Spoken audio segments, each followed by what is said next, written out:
Welcome back to DragonCon. Crispy here. We've got Yuri and Tara. Guys, thank you for coming to DragonCon. Thanks for having us. I don't know how many times now. It's how many times? What do you got here? This is our very first This is our first time as guests. I was curious because so many guests this year, our first year. So instant impressions. You guys have been here for a couple of days. You haven't slept for ever. So this could be a fever dream. I'm not sure. But what's Are your? you real? I don't know. Is this real life? I don't know. Is this real? Right. Is this forever? I don't know.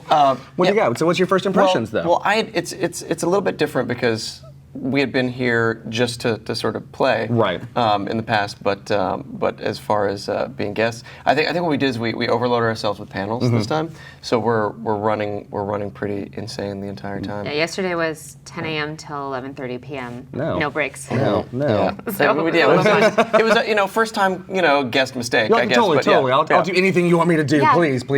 Right. And here we are. But it's still the best. It's still the best party of the year. Yeah, right. Well, cool. Yeah. I mean, how do you feel like the experience has changed from coming as a fans to attending professionals? Well, I only came the one time last year to just sort of visit it and see. Soak it all in. So it's not that different. It's not like I can see the show growing because I was just here last year to this year. I don't really see that much of a difference.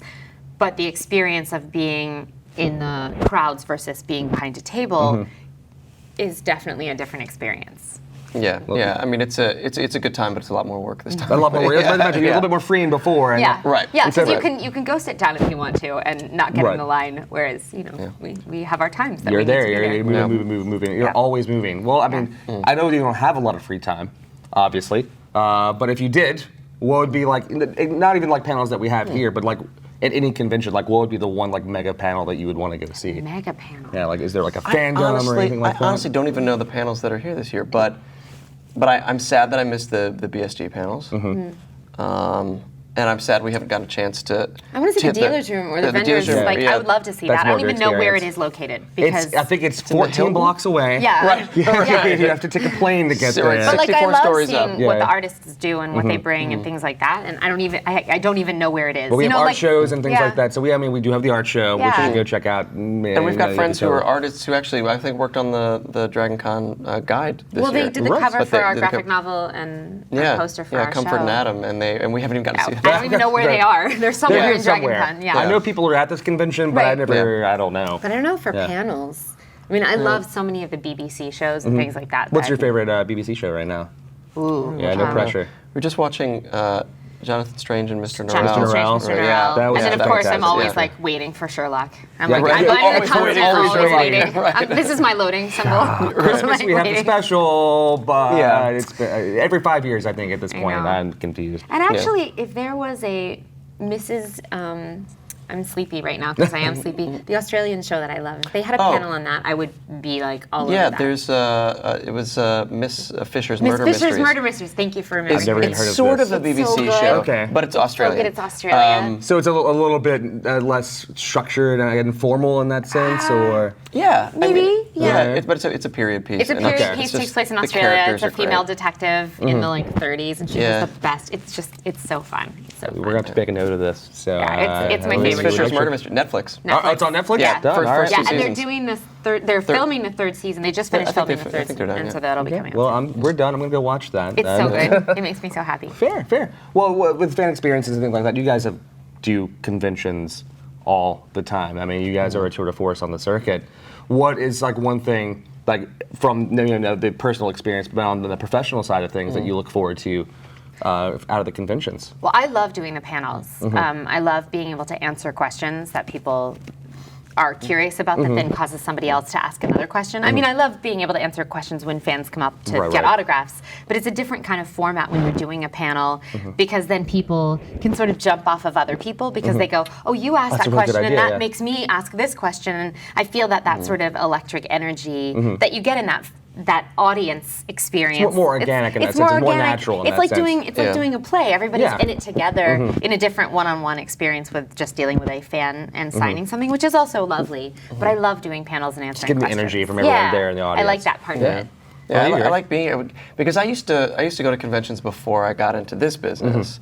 but it was it was in a completely different. It was on the other side of the table.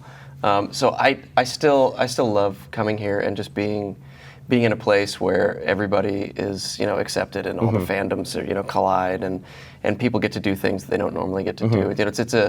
It's still really magical for me, and then to get to meet a lot of the fans and sort of see, because a lot of the work that we do is very isolated. You're in the box, or I guess you have a home studio. Maybe I'm not sure. Yeah, but I mean, usually when we're doing work, disconnected. You almost don't feel like you recorded that thing, but you don't know that it actually made it out into the world on some level. You have a lot of trust. That it actually went out there. It's different from like a stage production where you're all the collaboration and things like that. And even the movie where we all go sit in the movie theater and watch it together. Now I know with a lot of video games and voiceover, you could go do that, but we don't necessarily have the time to track down everything. And so sometimes we're not even aware that the work we've done has actually been released. So when somebody comes up and they say, "We love you," in that, we're like, "Oh, that came out. Oh, that's out now." That's exciting. Is it good? So, I haven't seen it. I'm glad that you liked it. I haven't played it. So sometimes we have that experience. Well, it's got to be a fun shock, though. Yeah. Now, you guys did an episode of Tabletop, so you're geeks like the rest of us. As a board gamer myself, I always have to ask, what's your go-to game? When you have your game night? Yeah, we have several. Ticket to Ride. Ticket to Ride is classic. And now we have several editions of Ticket to Ride. You have all the European ones, and the Germanic ones. India. You can travel the world on our train. Do you have apps on your phone, too, when you're just sitting around? I'm not an app game person. I only play Spider Solitaire on my phone. That's fair. I don't play games on my phone. What was the one we played the other night that I really liked? It was the first. Lawrence of Arabia, 1,000 Nights. 1,001 Nights. I think it's 1,001 Nights. The Arabian Tales kind of game. Yeah, it's got a big sort of storybook that you have to go through. It's more of a kind of cooperative storytelling. Yeah, it's almost like a cross between a role-playing game where you're rolling dice and getting your numbers. Which are D&D fans, I assume. Yeah, but it's a cross. So it's sort of a tabletop, just straight-up tabletop game, and then it's nice. I like it. Doing Titan's Grave on Geek and Sundry was a dream come true for me, because it was basically getting to play D&D as a job, for a week. Yeah, I'm getting paid to do what I love, and that's usually pretty cool. And Will Wheaton's the game master? Okay. I guess I'll show up for that. And they'll feed me food. We're good. We're good. Right, exactly. Because if you've ever seen me on Tabletop, if I'm not eating it, I'm not awake. You're not doing it. Our game night is kind of the same deal. Yeah. So before you guys get going, you've been holding on patiently to these questions. These are fan questions. These are fan questions. Asking for a friend. Now, these questions have nothing to do with you. Oh, okay. They're just random questions. So we like random questions. We'll make up random answers. Yes. That's the right answer. I'm going to hand it to me. All right. No pressure. No pressure. I'm going to get the worst. Yes. I'm going to get the worst. The worst one ever. The question is, who would win in a battle? Me. Robot you or wizard you? Robot me, because Robot me is very smart and it thinks very, very quickly and has all the ones and zeros and can just recompute anything, and it can actually account for any magic that would be thrown at it in any circumstance. So robot you. Robot me. A robot you or wizard you? Wizard me. Wizard you? Because magic. Because magic. Yeah. Now who would win a fight between robot you and wizard you? Let's go up Robot me. Yeah. She knew right away. Right away. There was no question there. Because science. It's science. Science. Well, guys, thank you so much for your time. I know you guys have I think 1 million panels left on your schedule. Yeah, one more million. Right. Yeah, and then you're free. And I just noticed your shirt too. I'm loving it. That's right, it's NASA shirt. Yeah. Thank you so much. Yeah. Well, thank you for your time. So much. On behalf of DragonCon. Have a great rest of your Thank you very much. DragonCon. Thank you guys so much. And you have a fun Dragon. You all of you. And you should answer the questions.